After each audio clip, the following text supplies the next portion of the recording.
Hello guys, welcome back to my channel. வீடியோக்குள்ளே போகிறதுக்கு முன்னாடி மறக்காம இந்த வீடியோக்கு ஒரு லைக்கை போட்டுருங்க. லாஸ்ட் பார்ட்டில் நம்ம ஹீரோயினோட வீட்டுக்கு வந்திருப்பான், அதுவும் நைட் டைமில். இதை பார்த்துட்டு அப்பா கேட்குறாரு, உனக்கு இந்த நேரத்தில் இங்கே என்னடா வேலை அப்படின்னு.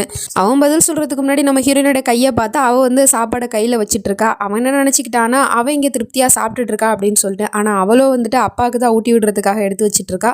அதை பார்த்துட்டு இவனும் சொல்கிறான், உங்கள் பொண்ணு எங்கள் வீட்டுக்கு சாப்பிட வரேன்னு சொன்னான், ஆனால் அவள் இங்கே பிஸியாக இருக்காங்கிற விஷயம் என் அம்மாவுக்கு தெரியாது. அவங்க என்னடா ஆனால் உங்கள் பொண்ணு வந்தால் தான் சாப்பிடுன்னு சொல்லிட்டு பிடிவாதமாக இருக்காங்க.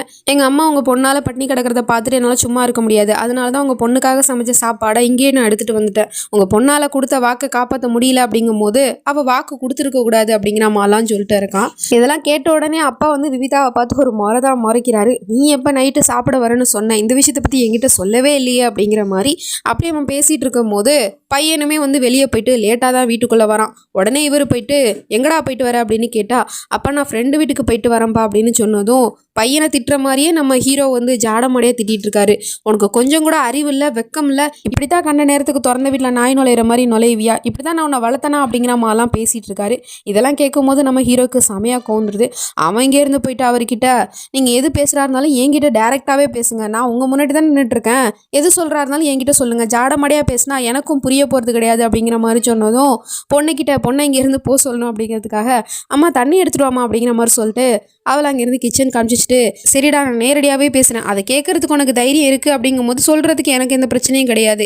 இப்போ என் பையன்கிட்ட சொன்ன அறிவுரை எல்லாமே நான் உனக்கும் தான் சொல்லியிருக்கேன், ஏன்னா உனக்கு அப்பா இல்லைல்ல இதெல்லாம் சொல்லி கொடுத்து வளர்க்குறதுக்கு, அதனால தான் நான் உங்ககிட்ட சொல்கிறேன் அப்படிங்கிற மாதிரிலாம் சொன்னால், என்னை மன்னிச்சிருங்க, எனக்கு நல்லது கெட்டது சொல்லி கொடுத்து என்னை வளர்த்தது எங்கள் அம்மா. உங்கள் பொண்ணை நான் புஷ்கர்லேருந்து நல்லபடியாக காப்பாற்றி கூட்டிகிட்டு வந்தேன்ல, அந்த கலாச்சாரத்தை சொல்லி கொடுத்தது அப்பா இல்லை என்னோட அம்மா அப்படிங்கிற மாதிரி சொல்லிட்டு நெஞ்சு நிமித்தி சொல்லிட்டு இருக்கான். அப்போ பொண்ணு அங்கேருந்து வரதை பார்த்துட்டு, சரிப்பா சாப்பாடு கொடுக்கறதுக்காக தான் நான் வந்தேன், கொடுத்துட்டல, சரி கிளம்புப்பா அப்படிங்கிற மாதிரி சொன்னதும் அவனும் அங்கேருந்து கோமா கிளம்பி போயிடுறான். பின்னாடியே இவளும் போயிட்டு, சுஜாதாண்டி இது வரைக்கும் சாப்பிடலையா அப்படின்னு கேட்டால், அதனால உனக்கு என்ன பிரச்சனை அப்படின்னு சொல்லிட்டு அவன் கோமா திட்டி விடுறான். நான் சொல்கிறத கேளு, நான் வரலான்னு தான் இருந்தேன், ஆனால் அதுக்குள்ளே அப்படின்னு சொல்லிட்டு அவள் சொல்கிறதுக்குள்ளே இவன் அங்கேருந்து கோமா கிளம்பி போயிடுறான்.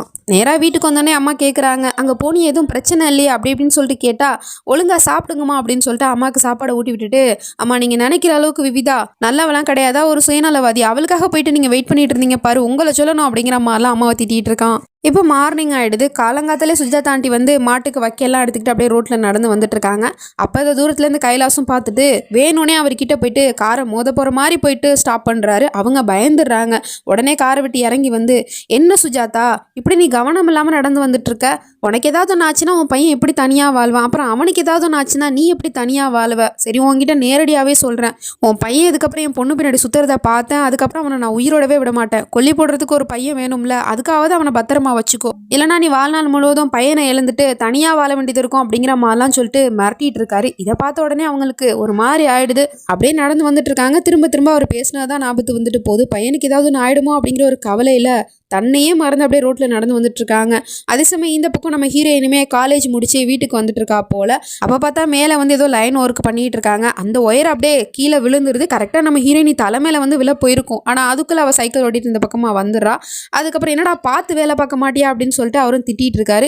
சரின்னு சொல்லிட்டு இவனை வேலை பார்த்துட்டு இருக்கும் போது கையில் ஒரு குரடு வச்சிருக்கான். அது தெரியாமல் கீழே போட்டுறான். உடனே ஆன்னு சொல்லிட்டு ஒரு ஆள் கத்துற சவுண்டு கேட்குது. பார்த்தா அது நம்ம சுஜாதாமாவோட தலையிலே விழுந்துருச்சு போல.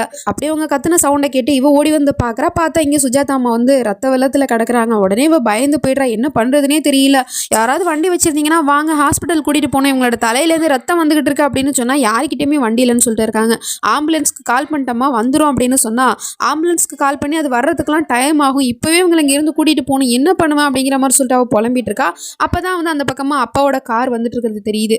உடனே அப்பாவோட காரை ஸ்டாப் பண்ணி, அப்பா அங்கே பாருங்கப்பா, சுஜாதா ஆண்டிக்கு தலையில் அடிபட்டு ரத்தமாக போயிட்டு இருக்கு, உடனே ஹாஸ்பிட்டல் கூட்டிகிட்டு போகணும்ப்பா, சீக்கிரமா வாங்கப்பா, ஹெல்ப் பண்ணுங்கப்பா அப்படிங்கிற மாதிரி சொல்லிட்டு அதுக்கப்புறம் வேற வழியே இல்லாமல் பொண்ணு சொன்னா அப்படிங்கிற ஒரு காரணத்துக்காக அவங்கள ஹாஸ்பிட்டல் கூட்டிகிட்டு போயிட்டு இருக்காரு. பட் அவருக்கு உதவி பண்ணணும் அப்படிங்கிற அந்த எண்ணம்லாம் இல்லை. செத்தா சாகட்டும் அப்படிங்கிற மாதிரி தான் அவருமே யோசிச்சுட்டு இருந்தாரு. பட் பொண்ணு காப்பாற்றிட்டாலே அப்படிங்கிற மாதிரி இருக்குது.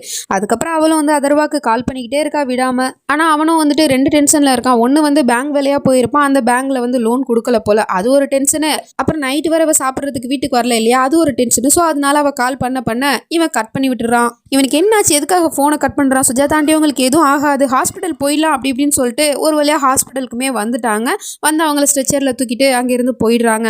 அதுக்கப்புறம் இவரோ எல்லாத்தையும் நடக்கிறதெல்லாம் வேடிக்கை தான் பார்த்துட்டு இருக்காரு. அப்புறம் அங்கேருந்து ஓடி வந்து நம்ம ஹீரோயினி, என் ஃபோனில் அதர்வாவோட நம்பர் இருக்கப்பா, அவன் கால் பண்ண எடுக்க மாட்டேங்கிறான், அவனுக்கு கால் பண்ணி நீங்களே விஷயத்த சொல்லிடுங்க அப்படிங்கிற மாதிரி சொல்லிட்டு அவன் இங்கேருந்து போயிடுறா. அதுக்கப்புறம் இவரும் வேற வழியே இல்லாமல் அவனுக்கு கால் பண்ணி விஷயத்த சொன்ன உடனே அவன் இங்கேருந்து தலை தெறிக்க ஓடி வந்துட்டு இருக்கான். அப்படி ஓடி வரும்போது கைலாஷை பிடிச்சி தள்ளி விட்டுட்டு தான் ஓடி வந்துட்டு இருக்கான். அப்புறம் நேராக அம்மா கிட்ட வந்து, என்னாச்சுமா உங்களுக்கு, ஏமா நீங்கள் பார்த்து பத்திரமா வரமாட்டீங்களா அப்படின்னு சொல்லிட்டு கேட்டால் டாக்டரும் சொல்கிறாரு, இன்னும் கொஞ்சம் நேரம் கழிச்சு இவங்களை ஹாஸ்பிட்டல் கூட்டிகிட்டு வந்திருந்தா கண்டிப்பாக உங்களை காப்பாற்றவே முடியாது, ஆனால் கரெக்ட் டைமுக்கு வந்து அந்த பொண்ணு தான் காப்பாற்றிருக்கா, நீங்கள் நன்றி சொல்கிறா இருந்தா அந்த பொண்ணுக்கு தான் நன்றி சொல்லணும் அப்படிங்கிற மாதிரிலாம் சொன்னதும், யாரும் அந்த பொண்ணு அப்படின்னு கேட்டால் விவிதா தான் அப்படின்னு அவங்களும் சொல்கிறாங்க. அப்போ தான் கரெக்டாக அவளும் உள்ளே வந்து, இப்போ எப்படி இருக்கும் உங்களுக்கு உடம்பு, பரவாயில்லையா, அப்புறம் நான் அவங்களுக்காக சூப் எடுத்துகிட்டு வந்திருக்கேன் குடிங்க அப்படிங்கிற மாதிரி சொல்லிட்டு பாசமாக கொடுத்தா அவங்களும் வந்துட்டு கைலாஸ் மிரட்டினதை ஞாபகப்படுத்தி பார்த்துட்டு, இங்கே பாருமா நான் நல்லா தான் இருக்கேன், நீ இங்கேருந்து கிளம்பி இப்போ வீட்டுக்கு போ அப்படிங்கிற மாதிரி சொல்லிட்டு கொஞ்சம் ரூடாக பேசிடுறாங்க. அவளுக்கு ரொம்ப மனசு கஷ்டமாக போயிடுது. அங்கேருந்து வெளியே கோச்சிக்கிட்டு போயிடுறா. அம்மாவையுமே இவன் திட்டுறான், ஏம்மா அவள் உங்கள் உயிரே காப்பாற்றிருக்கா, அவகிட்ட எதுக்காகமா அப்படிலாம் நடந்துக்கிட்டீங்க, என்னம்மா நீங்கள் அப்படிங்கிற மாதிரி சொல்லிட்டு அங்கேருந்து ஓடி வந்துட்டு இருக்கான். விவிதா விவிதான்னு சொல்லிட்டு கூப்பிட்டுக்கிட்டே. ஆனால் அவள் அப்படியே போயிட்டு இருக்கிறத பார்த்துட்டு டக்குன்னு வந்து கையை பிடிச்சி ஸ்டாப் பண்ணிடுறான். இதை தூரத்துலேருந்து கைலாசம் பார்த்துட்டு தான் இருக்காரு. எவ்வளோ தைரியம் இருந்தால் இவன் என் பொண்ணு கையை பிடிப்பான் அப்படிங்கிற மாதிரி சொல்லிட்டு அவளும் கேட்குறா, என்ன நீ என் மேலே கோமா தானே இருந்தா, அப்புறம் எதுக்காக என்னை வந்து கூப்பிடுற, ஹலோ மிஸ்டர், நான் ஒன்றும் உனக்கு சும்மா டைம் பாஸ் பண்ணுறதுக்கு ஒன்றும் கால் பண்ணலை, அப்போ அந்த நேரத்தில் எனக்கு என்ன பண்ணுறதுனே தெரியல, யாரை கூப்பிடுறதுனே தெரியல, சுஜாதா ஆண்டியோட நிலைமையை பார்க்கும்போது எனக்கு ரொம்ப பயமாயிடுச்சு, நல்ல வேளை அப்பாவோட கார் அங்கே வந்துச்சு, அதுக்கப்புறமா தான் நான் ஹாஸ்பிட்டல் கூட்டிகிட்டு வந்தேன், ஆனால் நீ ஃபோன் எடுக்க மாட்டல அப்படிங்கிற மாதிரி சொல்லிட்டு அவள் பாட்டுக்கே திட்டிகிட்டு இருந்தா. டக்குன்னு இவனோ சாரி அப்படிங்கிற மாதிரி சொல்லிடுறான். இவளுக்கே ஒன்றும் புரியல, என்னது சாரியா, உன் வாயிலேருந்து இந்த சாரிங்கிற அபூர்வமான வார்த்தையெல்லாம் வருமா என்ன, ஏன் கண்ணே என்னால் நம்ப முடியலையே அப்படின்னு சொன்னா, சாரி நான் ஃபோன் எடுக்காமல் இருந்தது தப்பு தான், அப்புறம் ரொம்ப தேங்க்ஸ், நீ மட்டும் வரல அப்படின்னா இன்னைக்கு என் அம்மாவுக்கு என்ன ஆயிருக்குன்னே தெரியாது, அதுக்கு ரொம்ப தேங்க்ஸ் அப்படிங்கிற மாதிரிலாம் சொல்லிட்டு இருக்கா. சரி பரவாயில்ல விட, அதான் சுஜாதாண்டி இப்போ நல்லா இருக்காங்களா அப்படிங்கிற மாதிரி சொல்லிட்டு இவளே வந்து ஹாஸ்பிட்டல் பில்லெல்லாம் கட்டிக்கிட்டு இருக்கா. அதுவும் அவளோட சொந்த காசை வச்சுக்கிட்டு. அதெல்லாம் தூரத்துலேருந்து அப்பாவும் பார்த்துட்டு தான் இருக்காரு. அப்போ அந்த எடுபடியோ சொல்லிட்டு இருக்கான், இது ஒன்றும் முதல் தடவை கிடையாது, உங்கள் பொண்ணு இது மாதிரி உங்ககிட்ட கேட்காம காசு செலவழிக்கிறது, ஏற்கனவே வந்து அந்த பால்காரவனோட பைக்கை மீட்டுறதுக்காக 15,000 உங்கள் பொண்ணு உங்களுக்கே தெரியாமல் எடுத்திருக்கா அப்படிங்கிற மாதிரி சொன்னதும், இது எப்போ நடந்துச்சு அப்படிங்கிற மாதிரி சொல்லிட்டு அவரும் யோசிச்சு பார்க்குறாரு. அதில் பொண்ணு பணம் கேட்டது மட்டும் தான் அவருக்கு தெரியும், அப்படின்னா அந்த பணத்தையும் எடுத்துகிட்டு போயிட்டு அந்த பால்காரனுக்கு தான் கொடுத்துருக்காளா அப்படிங்கிற மாதிரி சொல்லிட்டு முறைச்சி பார்த்துட்டு இருந்தா. அப்போ அவளுமே திரும்பி அப்பா கிட்ட சொல்லிட்டு இருக்கா, அப்பா இந்த மாதிரி நேரத்தில் அவங்க கையில் காசு இருக்காதுப்பா, அதனால தான் நான் அவங்களுக்காக பில் பே பண்ணேன் அப்படிங்கிற மாதிரி சொன்னால் அவர் அங்கேருந்து கோவமாக கிளம்பி வீட்டுக்கு போயிடுறாரு. அதை இவளும் பார்த்துட்டு, அப்பா நான் ஏதாவது தப்பாக பண்ணிட்டேனா, அவங்க கையில் காசு இல்லைப்பா, அதனால தான் நான் அவங்களுக்கு உதவி செஞ்சேன் அப்படிங்கிற மாதிரிலாம் சொன்னால் டக்குன்னு அவரும் சொல்கிறாரு, நீ செஞ்சதில் எந்த ஒரு தப்பும் இல்லைம்மா, என் பொண்ணு இந்த மாதிரி பெருந்தன்மையான மனசோட வளர்த்ததுக்கு நான் தான் பெருமைப்படுறேன், நீ அவங்களுக்கு உதவி செஞ்சது சரிதான், அதோட கூடவே அப்பாவும் ஒரு உதவி செய்யலான்னு இருக்கேன் அவங்களுக்கு அப்படிங்கிற மாதிரி சொல்லிட்டு இவர் வந்து ஒரு பேப்பர்லாம் முன்னாடியே ரெடி பண்ணி வச்சிருக்கார் போல். அது வந்து என்ன பேப்பர் அப்படின்னு கேட்டால், அதர்வா அவனோட பிஸ்னஸை ஸ்டார்ட் பண்ணுறதுக்காக பேங்கில் லோன் கேட்டிருப்பான் போல், ஆனால் அது கிடைக்கல அவனுக்கு, அதனால அப்பாவே அந்த லோனை கொடுக்கலான்னு இருக்கேன், அதுக்கான பேப்பர் தான் இது, இதை நீ அவங்ககிட்ட போயிட்டு கொடுத்த அப்படின்னா அவன் ரொம்ப சந்தோஷப்படுவான் அப்படிங்கிற மாதிரிலாம் சொன்னால், நீங்கள் தாப்பா இந்த உலகத்திலே பெஸ்ட் டாடி அப்படிங்கிற மாதிரிலாம் சொல்லிட்டு கட்டி பிடிச்சிக்கிறா. ஆனால் இதுக்கு பின்னாடி பெரிய பிளானே இவர் போட்டு வச்சிருக்காரு அப்படிங்கிற விஷயம்லாம் பொண்ணுக்கு தெரியாது. பட் பொண்டாட்டிக்கு தெரியுது போல். அவங்க வந்து அப்படியே பார்த்துட்டு இருக்காங்க, ஏதோ ஒரு விஷயத்தை இவர் பண்ண போகிறாரு அப்படின்னு சொல்லிட்டு. காலங்காலத்திலே நம்ம ஹீரோயினி அந்த பேப்பர் எடுத்துகிட்டு வந்துட்டு ஹீரோ கிட்ட கொடுத்துட்ருக்கா. அவனுமே அதை படித்து பார்க்குறான். அதில் இருக்கிற வில்லங்க என்னங்கிறது இவனுக்கு நல்லா தெரியுது. ஆனால் அவள் அதெல்லாம் படித்து பார்க்கல போல்.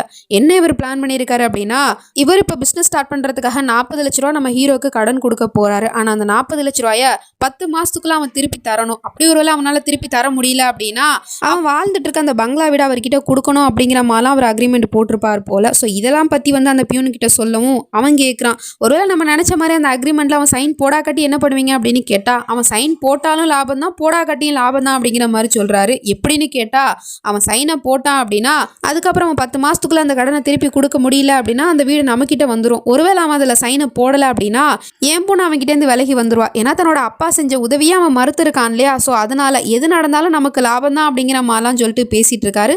ஸோ அதே மாதிரி அந்த அக்ரிமெண்ட்டை பார்த்து படிச்சுட்டு இவனும் வந்து கேட்குறான், இந்த அக்ரிமெண்ட்ல என்ன எழுதியிருக்குன்னு உனக்கு தெரியுமா அப்படின்னு கேட்டா, அதெல்லாம் எனக்கு தெரியாது, அப்பா என்கிட்ட கொடுத்து சைன் வாங்கிட்டு வர சொன்னாரு, நான் அவங்ககிட்ட வந்து கொடுத்தேன், அப்பா உனக்கு உதவி தான் செஞ்சிருக்காரு அப்படிங்கிற மாதிரிலாம் சொன்னதும், சரி இதில் நான் சைன் போடணும்னு நீயும் ஆசைப்படுறியா அப்படின்னு கேட்டா, ஆமா அப்பா உனக்கு உதவி தானே செய்கிறாரு, அதனால நீ இதில் சைன் போட்ட அப்படின்னா எனக்கும் ரொம்ப சந்தோஷமா இருக்கும் அப்படிங்கிற மாதிரிலாம் சொன்னதும் இவனும் வேற வழியே இல்லாமல் அவ மனசை நோகடிக்க கூடாது அப்படின்னு சொல்லிட்டு அதில் சைனை போட்டுமே கொடுத்துட்றான். பட் இருந்தாலும் இதில் பெரிய ரிஸ்க் இருக்குது, அது தெரிஞ்சே தான் அவன் சைனை போட்டு கொடுத்துருக்கான்.